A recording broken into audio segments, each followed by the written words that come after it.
ಸಾಮಾನ್ಯವಾಗಿ ನಾವು ಏನ್ ತಿಳ್ಕೊಳ್ತೇವೆ ಅಂದ್ರೆ ಚಿತ್ರಕಲೆ ಅನ್ನೋದು ಕೈಯಲ್ಲಿ ಮಾಡುವಂಥದ್ದು, ಸ್ಕಿಲ್ ಬೇಸ್ಡ್ ಅಂತ. ಸ್ಕಿಲ್ ಇಸ್ ಒಂದು ಸರ್ಟನ್ ಎಕ್ಸ್ಟೆಂಟ್ ವರೆಗೆ, ಕಂಪ್ಲೀಟ್ ಇದು ಸ್ಕಿಲ್ ಅಲ್ಲ. ಅದು ನಾವು ಏನು ಯೋಚನೆ ಮಾಡ್ತೇವೆ, ಆ ಯೋಚನೆಯನ್ನು ನಾವು ಹೇಗೆ ಅದನ್ನು ಎಕ್ಸಿಕ್ಯೂಟ್ ಮಾಡ್ತೇವೆ ಅನ್ನೋದು ಮುಖ್ಯ. ಇವನ್ ಚಿತ್ರಕಲೆಯಲ್ಲಿ ಈಗ ಡಿಸೈನಿಂಗ್ ಕೂಡ ಅದ್ರ ಪಾರ್ಟ್ ಆಫ್ ದ ಚಿತ್ರಕಲೆ ಆಗಿರುವಾಗ, ಡಿಸೈನ್ ಅಂತೂ ಬಹಳಷ್ಟು ಮುಂದುವರಿದಿದೆ. ನಾವು ಚಿತ್ರಕಲೆ ಮಾಡೋದಕ್ಕಿಂತ ಮೊದಲು ನಾವು ಅದನ್ನು ಓದ್ಲಿಕ್ಕೆ ಅಥವಾ ನೋಡ್ಲಿಕ್ಕೆ, ಸಂವಾದ ಮಾಡುವುದನ್ನ ತಿಳ್ಕೊಂಡ್ರೆ ತುಂಬಾ ಚೆನ್ನಾಗಿರುತ್ತೆ. ಸಾಮಾನ್ಯವಾಗಿ ನಾವು ಏನ್ ತಿಳ್ಕೊಳ್ತೇವೆ ಅಂದ್ರೆ ಚಿತ್ರಕಲೆ ಅನ್ನೋದು ಕೈಯಲ್ಲಿ ಮಾಡುವಂಥದ್ದು, ಸ್ಕಿಲ್ ಬೇಸ್ಡ್ ಅಂತ. ಸ್ಕಿಲ್ ಇಸ್ ಒಂದು ಸರ್ಟನ್ ಎಕ್ಸ್ಟೆಂಟ್ ವರೆಗೆ, ಅದು ಸ್ಕಿಲ್ ಅದರ ಕಂಪ್ಲೀಟ್ ಇದು ಸ್ಕಿಲ್ ಅಲ್ಲ. ಚಿತ್ರಕಲೆ ಅನ್ನೋದು ಒಂದು ಮಾಧ್ಯಮ. ಅದು ನಾವು ಏನು ಯೋಚನೆ ಮಾಡ್ತೇವೆ, ಆ ಯೋಚನೆಯನ್ನು ನಾವು ಹೇಗೆ ಅದನ್ನು ಎಕ್ಸಿಕ್ಯೂಟ್ ಮಾಡ್ತೇವೆ ಅನ್ನೋದು ಮುಖ್ಯ. ಸೊ ಅದು ಅದಕ್ಕೆ ಇಂತಿಷ್ಟೇ ಇದೇ ರೀತಿ ಅದೇ ರೀತಿ ಅಂತ ಏನಿಲ್ಲ.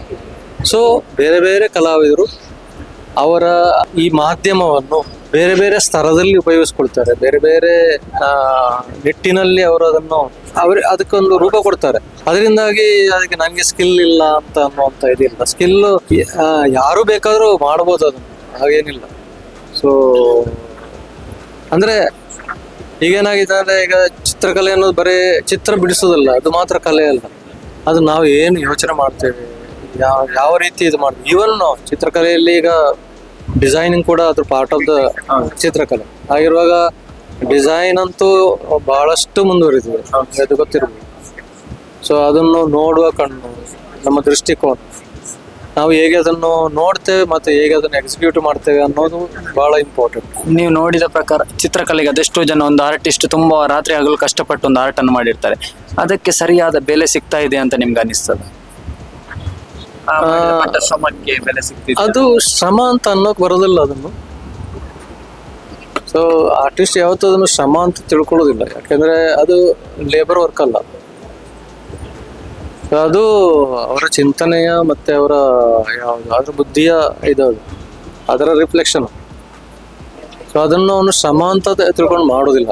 ಅದೆಲ್ಲಿ ಶ್ರಮ ಅಂತ ಎಲ್ಲಿ ಬರೋದು ಅಂದ್ರೆ, ಈಗ ನಾವೊಂದು ಕೆಲಸ ಕೊಡ್ತೀವಿ ಯಾರಿಗಾದ್ರು, ಆ ಕೆಲಸ ಕೊಟ್ಟು ಅವನು ಶ್ರಮಪೂರ್ವಕವಾಗಿ ಮಾಡ್ತಾನೆ ಇಲ್ವೋ ಅಂತ ಅನ್ನೋ ಇದು ಮಾಡಿದ್ರೆ ಅವನಿಗೆ ನಾವು ಸಂಬಳ ಕೊಡ್ತೀವಿ ಇಲ್ವೋ ಅಂತ, ಅದು ಶ್ರಮ ಆಗುತ್ತೆ. ನಾವು ಕೊಟ್ಟ ಕೆಲಸಕ್ಕೆ ಅವನಿಗೆ ಸರಿಯಾದ ಸಂಬಳ ಸಿಗದೇ ಇದ್ರೆ ಅದು ಅವನನ್ನು ಮೋಸ ಮಾಡಿದಾಗೆ. ಇಲ್ಲಿ ಕಲಾವಿದ ತನ್ನನ್ನು ಮೋಸ ಮಾಡಿಕೊಳ್ಳೋದಿಲ್ಲ, ಅವನು ಆಸಕ್ತಿಯಿಂದ ಮಾಡ್ತಾನೆ, ಮತ್ತೆ ಅವನು ಅವನಿಗಾಗಿ ಮಾಡುವಂತ ಕೆಲಸ, ಮತ್ತೆ ಅವನು ಜನರಿಗಾಗಿ ಮಾಡುವಂತ, ಎಲ್ಲರಿಗೋಸ್ಕರ ಮಾಡುವಂತ ಕೆಲಸ. ಆಕ್ಸೆಪ್ಟೆನ್ಸ್ ಸಿಕ್ಕಿದ್ರೆ ಸಾಕು. ಅವನ ವರ್ಕ್ 10 ಜನ ನೋಡಿ ಸಂತೋಷ ಪಟ್ರೆ, ಮತ್ತೆ ಅವನಿಗೆ ಬೇಕಾಗುವಂತ ಇದು ಆ ಬಿಸ್ನೆಸ್ ಪಾರ್ಟ್, ಅದು ಬೇರೆ ಗ್ಯಾಲರಿಗಳು ನೋಡ್ತಾ ಇರ್ತವೆ, ಆರ್ಟ್ ಗ್ಯಾಲರಿಗಳಿವೆ.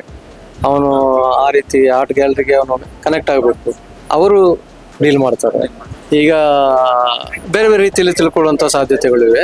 ಯಾಕೆಂದ್ರೆ ಅದನ್ನು ಸರಿಯಾದ ರೀತಿಯಲ್ಲಿ ಸರಿಯಾದ ಇನ್ಸ್ಟಿಟ್ಯೂಟ್ಗೆ ಸರಿಯಾದ ಪ್ರೊಫೆಸರ್ ಕೈಯಲ್ಲಿ ಒಳಗೆ ಸಿಕ್ಕಿದ್ರೆ ಅವರು ಎಷ್ಟು ಮುಂದುವರಲಿಕ್ಕೆ ಸಾಧ್ಯತೆ ಇದೆ. ಇದೆಲ್ಲ ಡಿಪೆಂಡ್ಸ್ ಆನ್ ನಮಗೆ ಯಾವ ರೀತಿ, ನಮಗೆ 10th ಕ್ಲಾಸ್ ಆದಾಗಲೋ ಅಥವಾ ನಮಗೆ +1 +2 ಆದ ಕೂಡಲೇ ನಮಗೆ ಎಲ್ಲಿ ನಾವು ಯಾವ ಕಡೆ ಸೇರಿಕೊಳ್ತೇವೆ, ಫೀಡಿಂಗ್ ಹೇಗೆ ಆಗುತ್ತೆ ಆರ್ಟಿನ ಬಗ್ಗೆ, ಅದರ ಮೂಲಕವೇ ನಾವು ಮುಂದೆ ಅದನ್ನು ಬೆಳೆಸ್ತಾ ಹೋಗುವಂಥದ್ದು. ಸೊ ಒಳ್ಳೆ ಇನ್ಸ್ಟಿಟ್ಯೂಷನ್ ಸಿಕ್ಕಿದ್ರೆ, ಒಳ್ಳೆ ರೀತಿಯ ಗುರುಗಳು ಸಿಕ್ಕಿದ್ರೆ ಅದು ಒಳ್ಳೆ ರೀತಿಯಲ್ಲಿ ಮುಂದುವರಿಯುತ್ತೆ. ಈ ಸಂದರ್ಭಕ್ಕೆ ಏನಾಗಬೇಕು, ಈ ಕಾಲಘಟ್ಟದಲ್ಲಿ ಏನಾಗಬೇಕು ಅದನ್ನು ತಿಳ್ಕೊಂಡು ಮಾಡ್ತಾ ಹೋದ್ರೆ ಇದಾಗುತ್ತೆ, ಮಾಡ್ಬೇಕಾಗುತ್ತೆ. ಅಂದ್ರೆ ಡಿಗ್ರಿ ಇದ್ರೆ ಒಳ್ಳೇದು. ಯಾವತ್ತು ಚಿತ್ರಕಲೆ ಹೇಗೆ ಓದೋದು, ಅದನ್ನ ಹೇಗೆ ನೋಡೋದು. ಯಾಕೆಂದ್ರೆ ನಾವು ಚಿತ್ರಕಲೆ ಮಾಡೋದಕ್ಕಿಂತ ಮೊದಲು ನಾವು ಅದನ್ನು ಓದ್ಲಿಕ್ಕೆ ಅಥವಾ ನೋಡ್ಲಿಕ್ಕೆ, ಅಥವಾ ಅದರ ಜೊತೆಗೆ ನಾವು ಒಂದು ರೀತಿಯ ಸಂವಾದ ಮಾಡುವುದನ್ನ ತಿಳ್ಕೊಂಡ್ರೆ ತುಂಬಾ ಚೆನ್ನಾಗಿರುತ್ತೆ. ಅದಕ್ಕೆ ಸ್ಪಂದಿಸೋದು ಹೇಗೆ. ಸೊ ನಾವೀಗ ಅರ್ಥ ಆಗೋದಿಲ್ಲ ಅಂತ ಹೇಳ್ತೀವಿ, ಚಿತ್ರಕಲೆ ಅರ್ಥ ಆಗಲ್ಲ, ಅದು ಅಬ್ಸ್ಟ್ರಾಕ್ಟ್, ಅದು ಇದು ಅಂತ ಹೇಳ್ತೀವಿ.